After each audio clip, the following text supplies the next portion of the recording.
জঙ্গি সন্দেহে তুলে নেওয়ার ৫ বছর পর জামিনে মুক্তি পেয়েছেন খুলনা বিশ্ববিদ্যালয়ের ২ শিক্ষার্থী। সোমবার সন্ধ্যায় খুলনা জেলা কারাগার থেকে মুক্তি পান তারা। এর আগে গত সপ্তাহে উচ্চ আদালত তাদের জামিন মঞ্জুর করেন।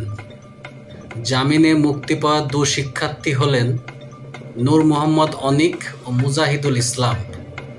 গ্রেপ্তারের সময় নূর মোহাম্মদ অনিক খুলনা বিশ্ববিদ্যালয়ের মানব সম্পদ ব্যবস্থাপনা বিভাগ ও মুজাহিদুল ইসলাম রাফি পরিসংখ্যান ডিসিপ্লিনে লেখাপড়া করতেন।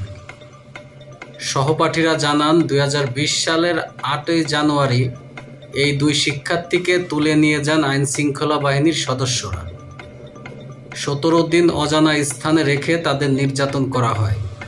পরে ২৫ জানুয়ারি তাদের বিস্ফোরক দ্রব্যসহ গ্রেপ্তার দেখায় পুলিশ। ওই দিনই তাদের খুলনার কৃষক লীগ কার্যালয় ও আড়ংঘাটা থানার গাড়ির গ্যারেজে বোমা হামলার মামলায় গ্রেপ্তার দেখানো হয়। এরপর একে একে তাদের বিরুদ্ধে আরও ৪টি মামলা করে পুলিশ। সেই থেকে ৫ বছর তারা কারাবন্দী ছিলেন।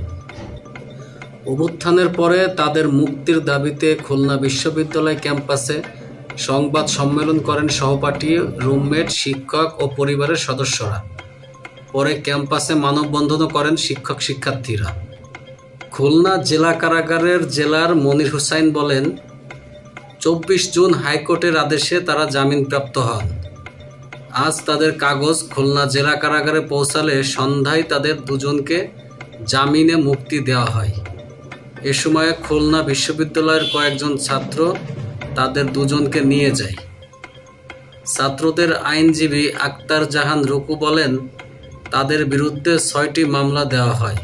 এর মধ্যে 2টি মামলার খালাস, 2টি মামলায় জামিন এবং সোনাডাঙ্গা থানার 2টি মামলায় সাজা দেওয়া হয়েছে।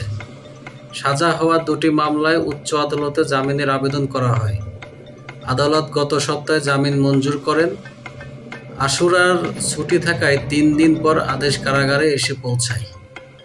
সোমবার সন্ধ্যায় তাদের জামিনে মুক্তি দেওয়া হয়েছে।